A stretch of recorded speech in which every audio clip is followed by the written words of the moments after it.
So the way I took this over was that I've worked here since '72.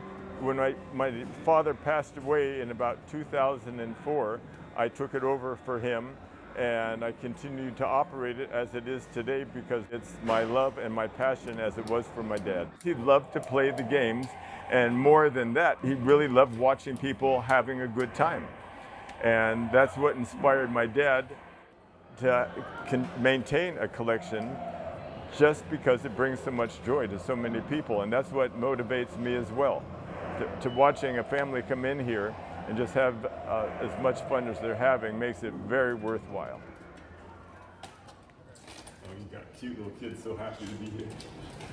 Wow. Good morning, guys. They're just on time. You're the first ones in. Come on in. Good morning.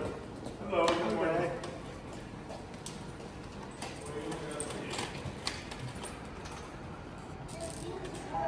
It's official. We are open.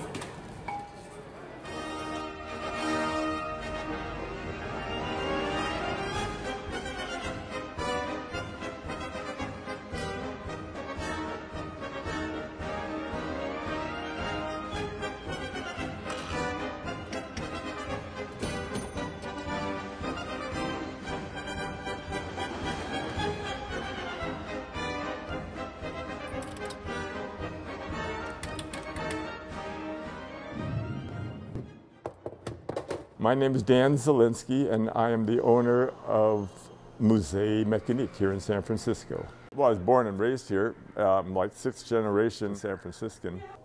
The way this collection started was when my dad was playing bingo when he was 11 years old in his school. And he won the bingo competition, and he got to spin the Wheel of Fortune, and it landed on the grand prize.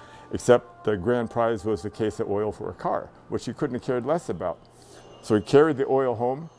He sold it to his piano teacher for 50 cents. Near his home was a store that sold penny arcade machines, and he bought a little one about this size for 50 cents. And he took it home. His mom and dad put pennies in it. His friends put pennies in it, and he soon had another 50 cents, went back and bought another machine.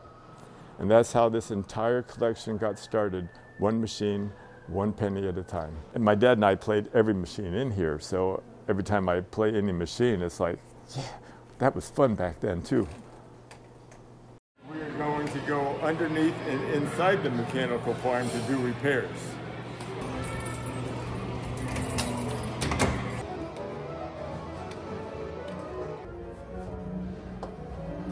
You never know where you're going to find the cameraman. All right, ready for action.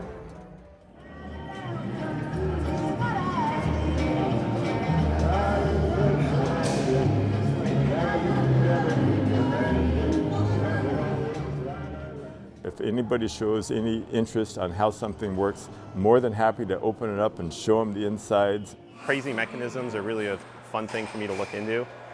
And there's so much inspiration in these old machines, like lots of forgotten mechanisms and clever ways to achieve goals. Everything here was new school at one time. My oldest machine was the newest technology of the day, way back when. I think there's 2 arcades in the country that have old school machines that are still operating like they were originally intended to be used. It's important to preserve these games because if they're not here, I don't know where else you'll be able to have this experience. There's a generation that is now fully digital from the beginning. The digital arcade scene is growing without me. I mean, what's going to happen in Musée Mécanique after Dan keeps me awake at night sometimes, just because this space is so special, but because like it takes a really special person to do what Dan does. It takes a lot, like a family devotion. Do you have kids? I do. And are they going to take over? They aren't. They're both into different things. Just, they all went in different directions. It's the best feeling ever, being able to make people happy. It doesn't get any better. It really doesn't. I don't want to watch this disappear. When I can't do this for whatever reason that might be, I'll find somebody that can continue to do this. Creating these intergenerational spaces for engagement and centering them on these unique antique machines that are historic relics is just such an amazing way to interpret the past of San Francisco while also keeping the present of San Francisco very unique and vibrant. The best thing about working here is watching the joy from what I like to call kids of all ages. Grandpa will put in a few quarters for his grandson or granddaughter to play, and they're both driving this very old mechanical game. And just to watch the two of them play together, you're not going to see them. It's just one example of how they connect here on a daily basis. Cool machine here. This is called Speedway. This is a machine that my dad had in our first location in Tiburon back in the early 60s. And I went there to play it one day and it was gone. And I said, Dad, where's Speedway? And as always, he buys trades and sells machines, and he said he traded it for something. It was not good news because this was my favorite machine. It took me 40 years to find another one, and this is the one that I found, but it took 40 years to find it. And about 27 months to restore it, and now it is finally here for all to enjoy.